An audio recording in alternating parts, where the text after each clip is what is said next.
Or make some noise. Yeah. We keep him laughing, it'll keep focusing on him. Other than snoring. Snoring will pick it up too. Yeah. So you've got a couple of different sheets in front of you here. One of them is our guests really welcome, and the other one is the inviting checklist. So we're going to watch a video that talks about guests being welcome and welcoming guests, as we're talking about inviting things and inviting people with the new GROW program. And I'll ask Kathy to join in with some information about the GROW program in a little bit. Let's open with a word of prayer. Dear God, our Heavenly Father, as we learn in our epistle lesson today, you have made it available for all. You have made your mercy and your invitation available to everyone. Help us to invite others to come and join us as we worship you, as we learn more about you, and as you guide us with your Holy Spirit. I ask all this in Jesus' name. Amen. So on the Our Guests Really Welcome, that is to help guide you through this video that we're going to share online. And hopefully the folks on Click Meeting can see it as we share that video. And if not, I think Kathy, you've already got it. So let's open that browser. Share that video. Go full screen. And this gentleman talking about North Point, and he's from North Point, but he's talking to us about being welcoming and inviting.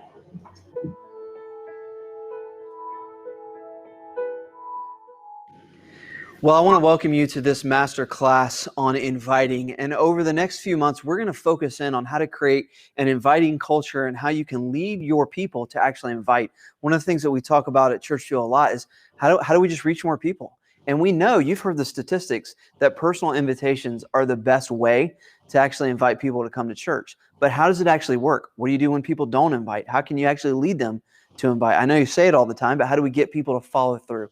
Well, that's what we're going to talk about in this video. In fact, I've asked my good friend Jason Young, who is such a knowledgeable leader on this. He's so great at creating welcoming environments and friendly environments. I've asked him to come and share about how to create a culture where guests are truly welcome. And then we'll kind of move on and we'll get more and more practical as we go throughout. So let's listen in, take some notes, get ready to learn from Jason as we talk about how to create an inviting culture in your church. So if I were to say this phrase, everyone invited, but not everyone is welcome, how does that make you feel? I mean, how does that land with you? Is it true as we think about our churches? I mean, we say everybody's invited, but can I ask you just a vulnerable question? Is everybody welcome? I mean, in a perfect world, and we work in the church, so we would say, well, sure, but have we set it up that way? I mean, most churches say that. I mean, you would think all churches would say everybody's invited. But I bet if we were to look at the number of everybody's invited churches that say that to the number of churches that everybody is welcome, we might actually see a gap. Now, that's okay because we can close that gap. In fact, that's what we really want to talk about today, because if there's not an intentional plan, if there's not an intentional process, if there's not an intentional environment that's been created, guess what? People aren't welcome at your church, or they're not welcome at my church. And so hopefully, as we talk about this today, that you will have some tools in your toolbox that you can create intentionally a process, a system, a plan where you're like, you know what? I feel better about everybody's invited and everybody is welcome. So let's navigate that a little bit today about what are some ways that you could do that. Well, one, and again, this is low-hanging fruit. You got this. It's the website. You know, there's an old adage that the sermon begins in the parking lot. And while that's true on the physical campus, now that we're in a really digital-driven age, the truth is the experience of your church begins long before they ever get in their vehicle. It begins on your website. It begins in the social space. So let me read something to you, and I'm going to look down for just a second, so don't go anywhere. But listen to this because it's super important as we think about what happens with our website. Most of the church guests went to the church website, which we just talked about, right? Before they ever attended a worship service. Now, get this. Even if they attended the service, after visiting a bad website, they attended with a prejudicial perspective. That is massive. The website is massive. Listen, the two indispensable items guests want on a website, very simple, but you would be amazed that some churches don't even have address and service times. Hello, two simple things. But some churches, it's not clear, right? So, and that quote was from Tom Rainer. So your website should be for new people. Now, I know this would not be you, but let's just pretend we're talking about somebody else. Sometimes we create websites internally for external people, but it still talks to internal people. And so as we think about language and we think about the way it looks, we have to think about what does it say to the external person? Again, if you're too close to the situation, sometimes the decisions aren't beneficial to the people far from the situation, your guest. So it has to be built for new people. There are a million ways you can get information to those that regularly attend your church. Email, text. I mean, again, you could do that. That's kind of low-hanging fruit. But your website has to be for the new person. So let me kind of go through some questions, and then I want to mention a resource actually that we have that can be beneficial to you. So here's some key questions about your website. Are the service times clear and visible on the homepage? Do you have a plan your visit? Or, hey, if you come here, here's what you can expect. Again, you're disarming people making the personal decision to come to your church. Are you clear about where to park or where to go? That's the first thing people wonder when they physically get to your campus. Where do I park? Do you explain what parents do with their kids? I mean, I have 2 kids. I want to know, are you organized and set up in a safe and predictable environment with caring adults for my kids? Tell me that. Does your homepage focus on regular programs, ministries, things that might resonate with me? Can people watch a service, right? They want to test it out, like a test drive, so they can see what it's like. Do you know, this is interesting, very simple, and you can do this. Do you know what pages receive the most visits? Why is that important? Because what if you could focus your attention on those pages and make them better? And the final question is this. Do the words on your website make sense to the people who aren't familiar with your church? Again, it's that big umbrella, banner, overarching, making the website for new people. A buddy of mine, Jonathan Malm, this is a very simple phrase, but if you think about the impact of it, it's pretty significant. Many churches spend the least amount of time on their I'm new page when they should actually spend the most on it. So what does your I'm new page look like? Do you have an I'm new page or something similar? So if a guest goes, they say, oh, they see me digitally. They're answering the questions that matter to me. And what that says is you prioritize the guest.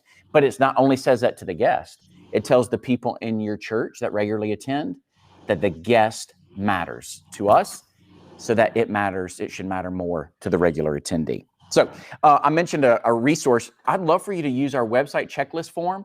Get a stranger, get a group of people to check out your website and to give you feedback using our checklist form. Again, super practical, but it may uncover some things that you can jump on pretty fast. Okay. So you've all got smartphones on you, right? Go to our website. I don't bring the phone into the Sorry. church. That's all right, I'll show you. First question is our website mobile responsive, mobile ready? What is the website? See, there's a big problem right there. Members don't even know what the website is, right? EmmanuelGlenview.org.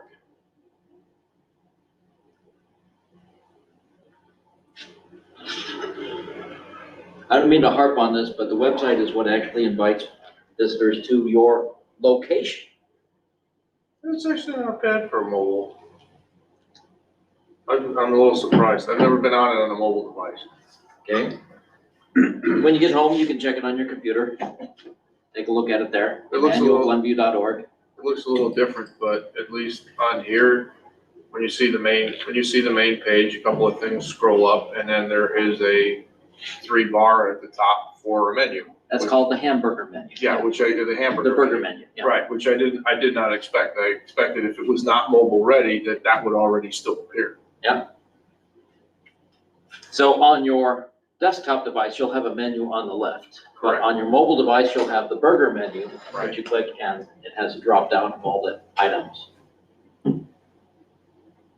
So on the homepage, do we have an address and service times? Yes, Do we have a way to access our services from the homepage? Mhm. Is there a recording of services somewhere in that burger menu? Should be. Yeah. Is there an I'm new page? There is. What does the I'm new page look like?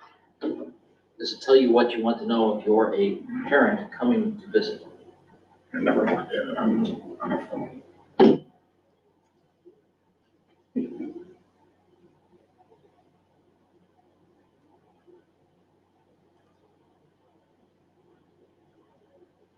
it's got Sunday school on it and families worshiping together. There's a picture of Tim in there. Look at that. He's famous. He's on the website. We need to update the pictures on Some the dated website. pictures on there. We have some dated pictures, yeah. We don't have Tim with a mustache, but we could put that out there. No, but we have Short Abby and Tiny Finn. Tiny Finn.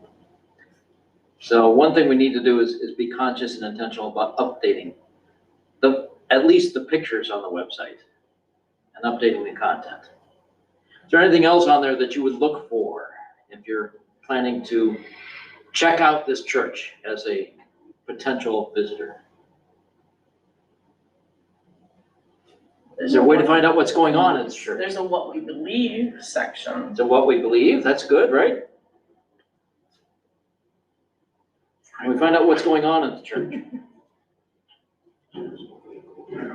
Yeah, You're he talking finds- current events type stuff? There's a word, events. Is there an events page? Yes. And is it easy to navigate the events page? Not necessarily on the mobile device, but Oh, thanks. Calendar's here. Well, got a calendar, and below the calendar, A list of all Upcoming events. how about that? So we're not doing too bad according to what he's got us for us right there, right? Could be better, but Maybe. I did ask that question to somebody on the call committee, and they mentioned that a couple of the pastors that they talked to about the website said they love their websites. and they're gonna be complimentary no matter what you ask. And that could be true. Love your website. Don't know where it is. What was the website name again? Yeah. how did we ever get along without a website?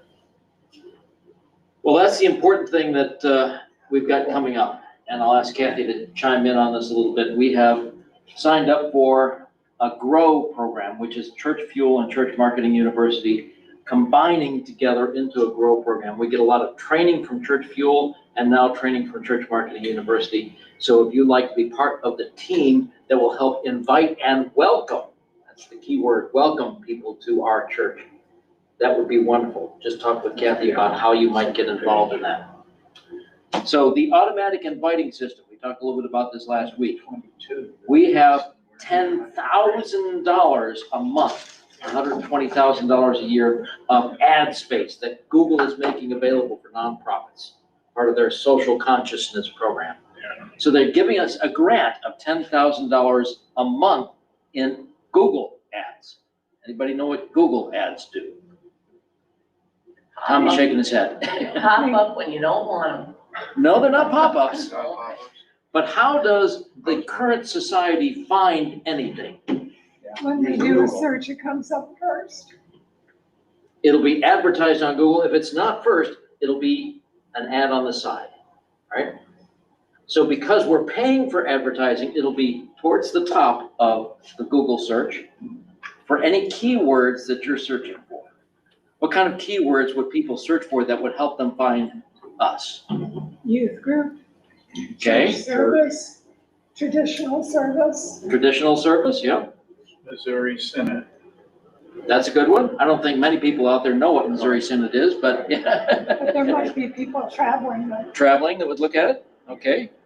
Any other keywords that they might put in? childcare. Childcare, yeah. Preschool, Christian. Christian. You're looking for a Christian church. Will our site come up as a Christian church? Should. We think it should, but that's sort of insider language because we know we're Christians. But nowhere on our domain name does it say Christian. Right? It says Lutheran, which we know is Christian. But the folks who are not familiar with Lutheran have no idea that we are Christian. I had one person on Blue say, I'm looking for a church. Well, I can recommend a church right here, right? Emmanuel Lutheran Church. Oh, I'm not looking to convert. I want a Christian church. Oh, my. It is in the what we believe section in the second paragraph. So it is on the website somewhere, but it's not really ranking highly. So we need to bump that up as a keyword if people are looking for a Christian church, right? So that's where the Grow people, 20 people on a team, are going to actually help us put in the keywords that are going to drive people to our site and help us design our site so that it will invite people to our location. Not only for the We need to church. add Jesus. Jesus. Do we have Jesus on the website And somewhere? Christ. And Christ. He's also in the second paragraph with Christian. With Christian. Yeah. So those are the kind of keywords we're asking you to give us. If you are outside the church, outside our community of Lutheranism, outside of the Holy Huddle, what kind of people, the people you talk to outside the church, what would they be searching for that would draw them into our church? She said Jesus. So Kathy, when you talk to the Grove people this week, make sure they put Jesus in the keywords, right? And Christian. So that will invite them to get to the point of our website. But we need to be intentional about inviting them to come to our location. Okay? Hopefully we've done enough on the webpage to get them to the location. If not, at least join us on Zoom, because that's one of the top things on that homepage, right? So any other comments, questions, curiosities about the AdWords? $10,000. I think we have to be a little precautious with Christian from the standpoint that many people feel that that's not a good thing right now. That we've been exploited negatively under those terms with people who claim to be, but don't live that way. So I think that's just a precaution that we need to be aware of. Like the thing I said with my shirt. I wear a shirt in a Jewel every day that says Christian Child Center. But when I wore a shirt that said Jesus, I got a reaction. Because people recognize Jesus. Right. Right. And right now, Christians are the #1 persecuted group in the United States. No, I don't think Peter's received any blowback for this, but he is very fond of wearing the Live Generously t-shirts to school. Yeah. And Thrivent has gone a totally different direction than Lutheranism. Yeah. They have. A way different direction than Lutheranism, at least LCMS. But that's not prevalent on the shirt. What's prevalent on the shirt is usually a cross with a heart. And they've dropped the cross and the heart in their new shirts too. Right. So the old shirts, Old shirts are good. We've got plenty of those in storage here. We can just hand those out to any guests that come, right? Live generously. We want your money. Well, correct me, I'm a pre-computer person here, but if the keywords are all in there, it's going to direct people to us whether or not they're focused on Christian or Jesus or whatever. And correct me if I'm wrong. So having that in there, is that something that'll come up and push people away who are, or they will be directed by Jesus if that's what they're looking for, and Christian won't be in their face? It's on the second page on the second paragraph. So, yeah, you're right. If they're searching for Jesus, they'll find us if it's in a keyword, but they're not going to see Christian pushed in their face. And the keywords are something that's in the computer from the Grow program. Right. It isn't something that hits them immediately. It's one of those will get them there, and then they'll proceed. Yes, correct. Well, okay. So the keywords are not visible to the people who are searching, No, right. but they're visible to the computer, the search engines, as to where they should direct them. Any one of them that you put in, that Prospect puts in, brings up our website. In that case, Christian should be part of our keyword. Yes, because it won't offend Right. immediately the people who have got the wrong idea about things. It will take them to our website, guides them through I'm New, and get connected, and recorded services. And if they don't like the recorded services, they're welcome not to come here. Although our recordings look like I'm preaching to an empty church. Well, but that brings up another issue, is that, are there any statistics on how many people are shopping churches rather than seeking Christ? Meaning they're dissatisfied with their current church for whatever the reason is, and then they go online and then they try to find one that they can be happier with. I'm not in favor of trading sheep pens, but Agreed. I don't know there are actual statistics on that. Barna does a lot of research. Yeah. And I would go to Barna to find that stuff out. But we do have analytics now on our website. Google Analytics will tell us what pages people are visiting. And that's how they're judging whether the ads are working. So as we put up those ads and those keywords are working, we'll be able to tell what's driving the most.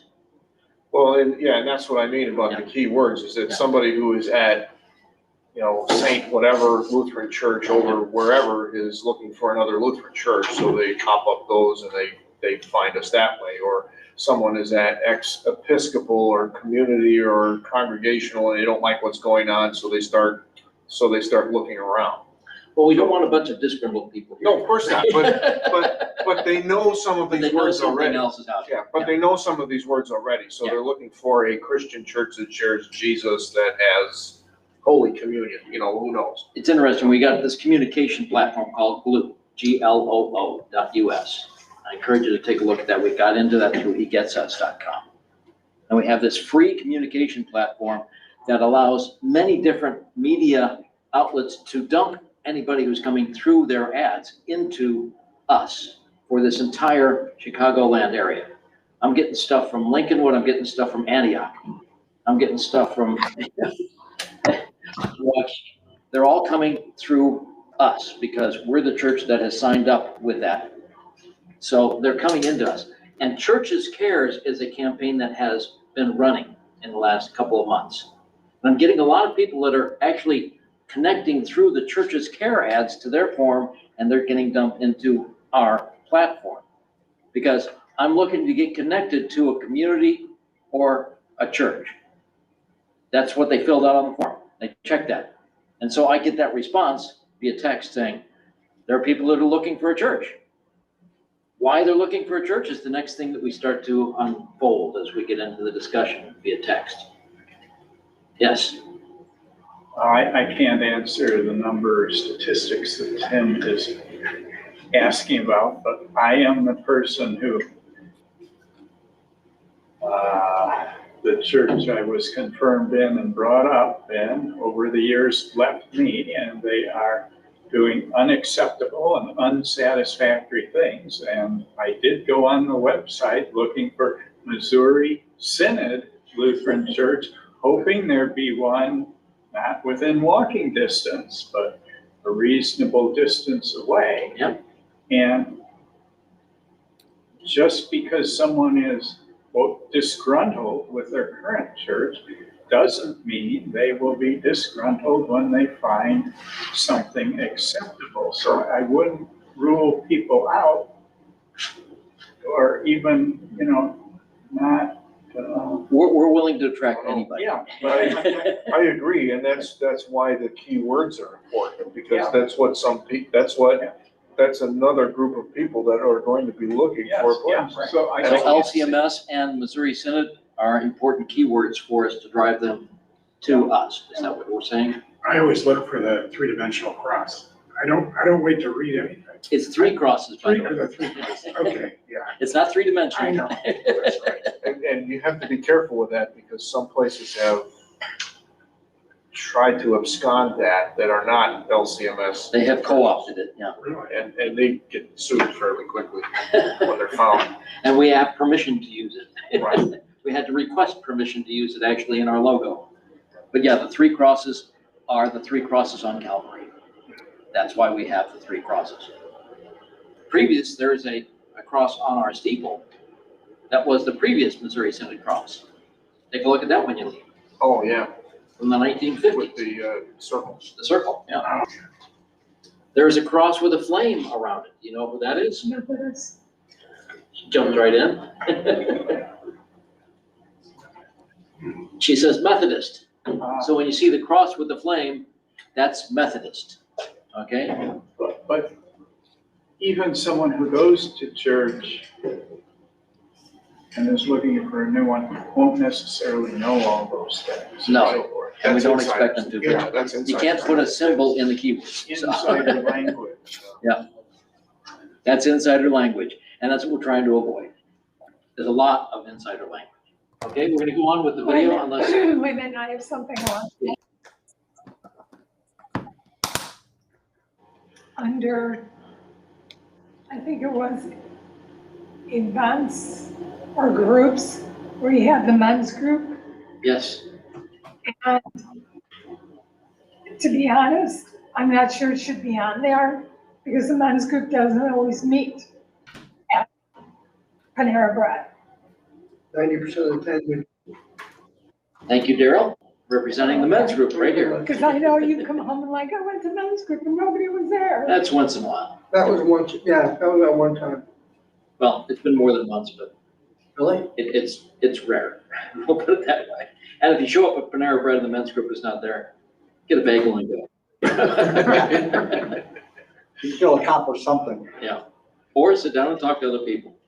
I've noticed that as we go to Panera, that there are other groups that are meeting and talking about Christ.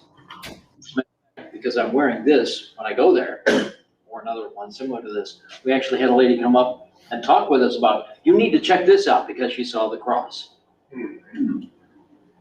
So there are people who notice when a pastor wearing a clerical collar and a cross shows up. If I'm wearing a polo shirt, nobody's gonna know, right? So there is some value to showing up wearing this kind of garb. All right? I apologize, Daryl. No. She just hears me complaining because I went there and there was, No, They that, went to like, conference that was a very rare, 'cause Yeah. usually one of us is there. and if they're not gonna be there, they let me know by text, so. Except that one time. We just Said that like, one look time. at it. There you go. Not this week. I wasted the whole 10 minutes going to Just Panera. nothing. Number 2, first impressions, right? How do you make impressions on people? Did you know this, that in the first 7 seconds, people receive an impression from your attendees, your guests, your church, and they will spend the rest of their time, rest of their experience there justifying whether their decision about you is right or wrong. You don't have a lot of time to get this right. So some areas where you can really make a significant impression: the parking lot. Do you have signs there? Do you have people there? Is it clear? Is it cluttered? Is it clean? Like, these are just some basic questions. Is there a friendly person out there? Is there a person out there and they're not friendly? It may not be the tone that you want to set. I mean, when you think about a parking lot, listen, it's the first impression and it's the final farewell. It's like it bookends the experience. It is significant in the experiential journey map that a guest is going to experience. One of the things that Gwinnett Church does is they have wagons out in their parking lot that your kids can jump in if they want to. Not jump in, but because we want to think about safety with kids, right? But they can get in, and our volunteers will pull them in, as the parents walk alongside. And man, the kids love it. Guess what? The parents love it. It's intentional. It really matters. And it's something it's a plastic wagon, but it's the heart. It's the thinking. It's the prioritizing of the guest in the parking lot that sets the tone of what that guest knows they're going to experience that day. It's also a great place where we have found for our teenagers to volunteer. And maybe for your church, you're like, what do we do with these teenagers? They're everywhere. They're crazy. Man, let them volunteer. Let them make a difference and see not only what volunteering is like, but how they can make a difference in the life of a kid, in a family, and experience how to give back. Another area to be where impressions matter, greeters. There's nothing worse. Listen to this. There's nothing worse than going in a church door and the person, hey, good morning, good afternoon, good evening. And the expression on their face is, I'm here because I have to. I don't really care about you coming in the door. Versus if you put somebody friendly there. If you put somebody that looks at people in the eye, because when you look at somebody in the eye, it says you care about me. Somebody that thinks about their tone and how their tone impacts.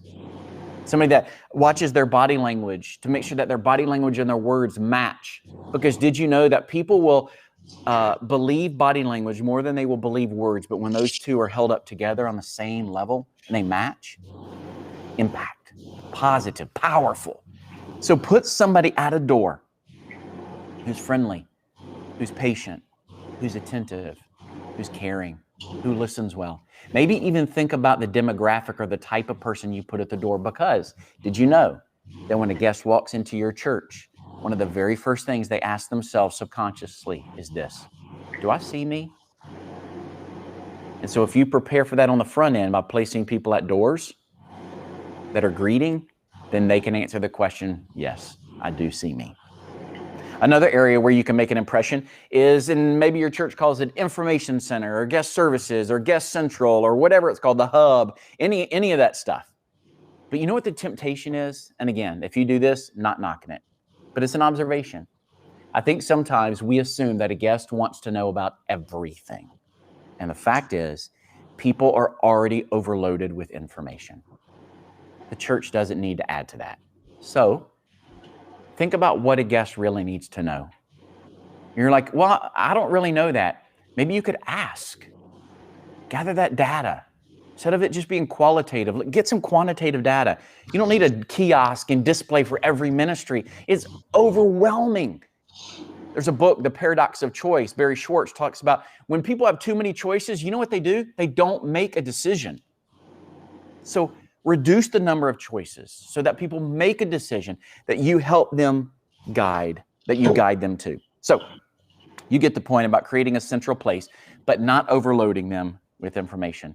Another area where you can make a significant impression, and again, I told you I'm a parent with 2 kids, children's check-in. Why is this so important?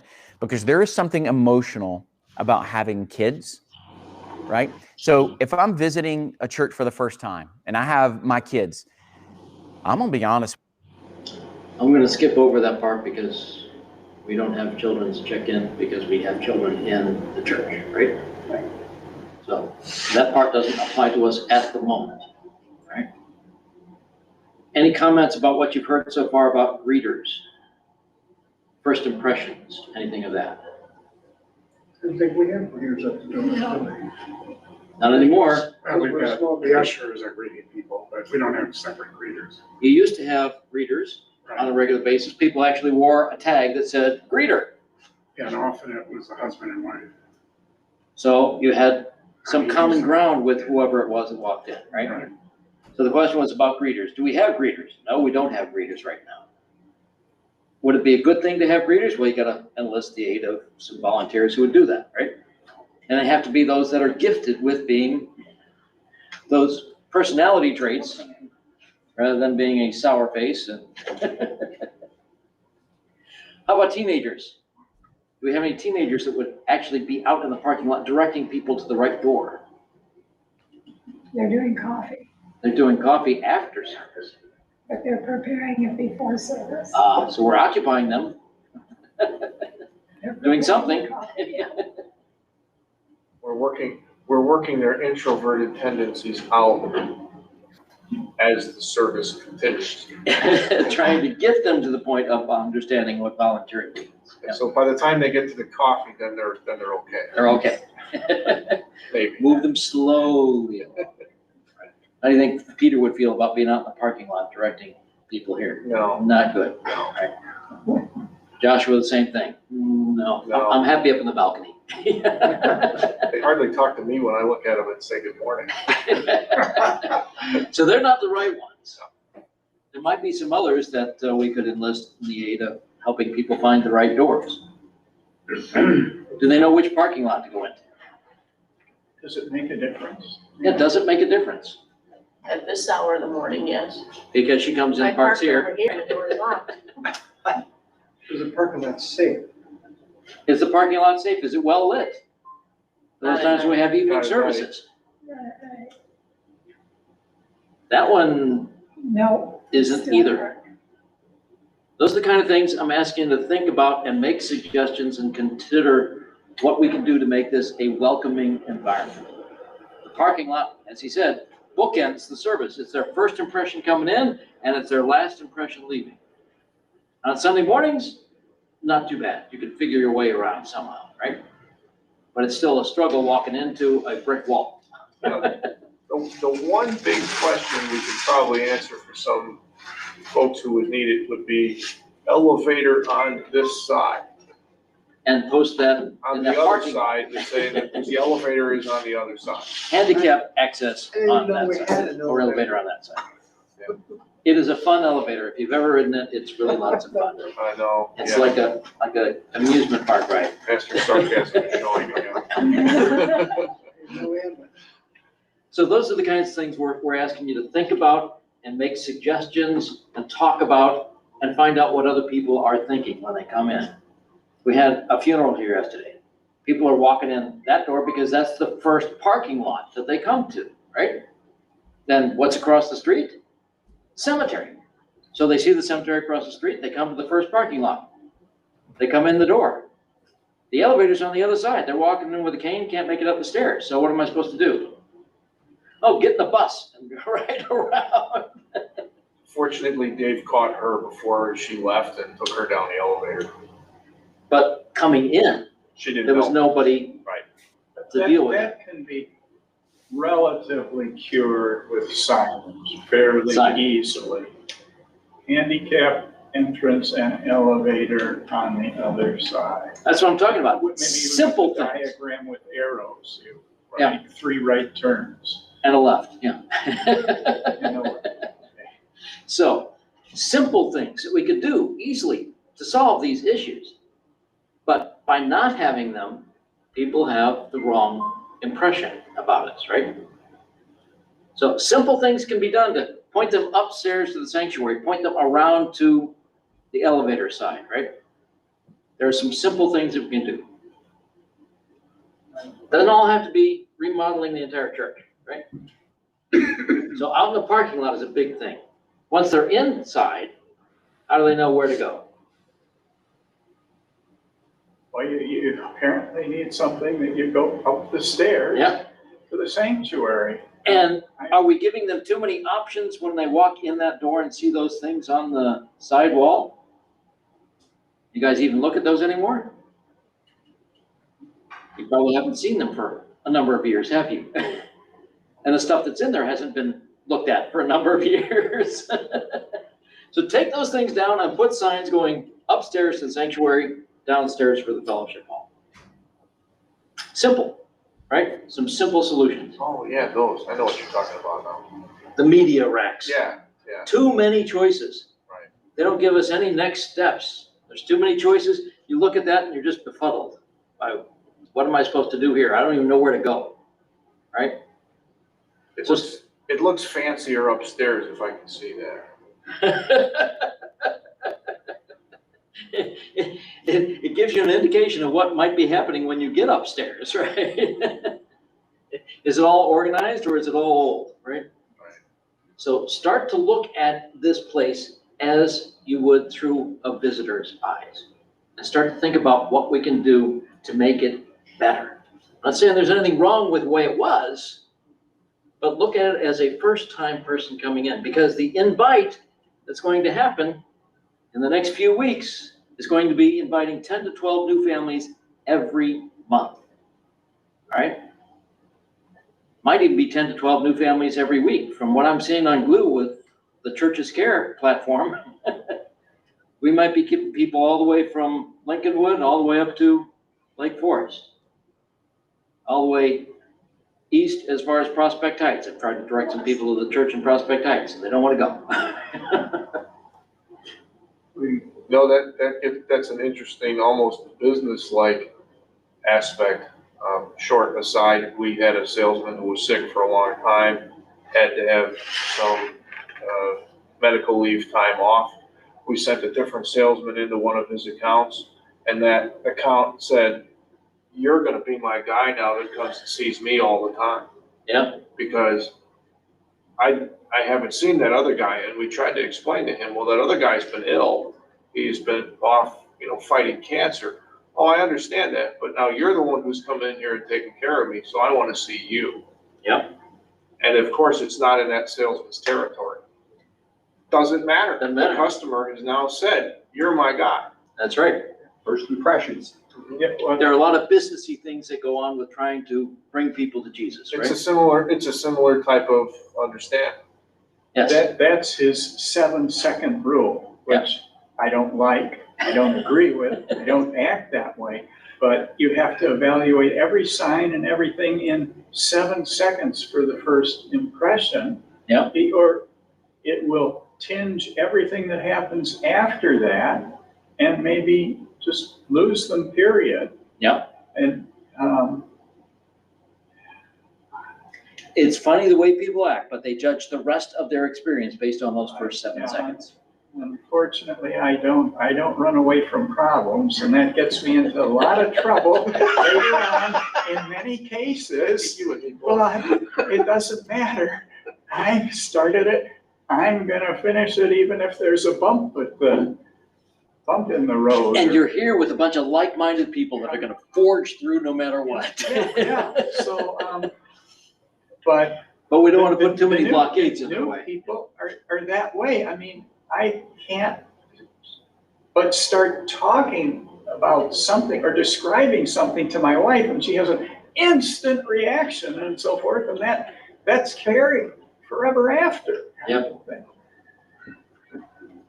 So I'm gonna let this play for just another minute here and see if there's anything more we can draw from this. Familiar the words are to us. Oh, we're going to meet in the vault. We'd love to invite you to Transit. We're going to experience that meeting in the basement. We're over in building 4. Okay, cool. I don't know what any of that stuff means. So think about the. When I started here, it was almost a year before I found out where the youth room was. People kept referring to the youth room. Where's the youth room? Everybody knows where the youth room is. You come to Sunday school, you know which doors to go through, right? Well, we're in the youth room. It's next to the gym. It's across from the gym. How can you see that from outside? I don't know where it is. He doesn't even know where the youth I room don't know where it is either. You guys don't know where the youth Yeah. room is. Yeah. That little tiny room in there. The one across from the gym. Go down the stairs to the left. He knows where the youth room is because his youth go to the youth room. That's right. That's all I know. Probably help. Or you've been a member for X amount of years, you You know. didn't have any youth here, All so, right. Exactly. Paul, do you know where the youth room is? I didn't know where the gym was until we did that. Okay, there's another good example. It's the gym. It's across from the gym. Okay, where's the Where's gym? Jim? Right. So The those are giant the- building on the east side. you can't tell it from the outside. It doesn't say gym on the outside either, so. Just kind of think about those things as you're coming in here, and we'll talk about that again as we get into September, okay? This isn't gonna be months of discussing this, hopefully just a couple, 3 weeks of going through this. So we start to talk with other people about what they're seeing and encourage them to see what life is like for a visitor, to make them more welcome, all right? So let's close with a word of prayer. Dear God, thank you for bringing us together. Thank you for offering us this time to discuss and for bringing visitors to our church. We thank you greatly. Help us to be a welcoming church in addition to being an inviting church. Lead us in the way that you would have us go, and help us to make our environment and our culture welcoming so that we might bring more people to your Son, Jesus Christ, and help them know the salvation that we have through his person and work. We ask all this in his precious name. Amen. All right, thank you all. We're closing out, and we'll get back into this on September 3rd. All right? Have a good week. Bye, Kathy, have a good weekend. And I'll see you on August 28th.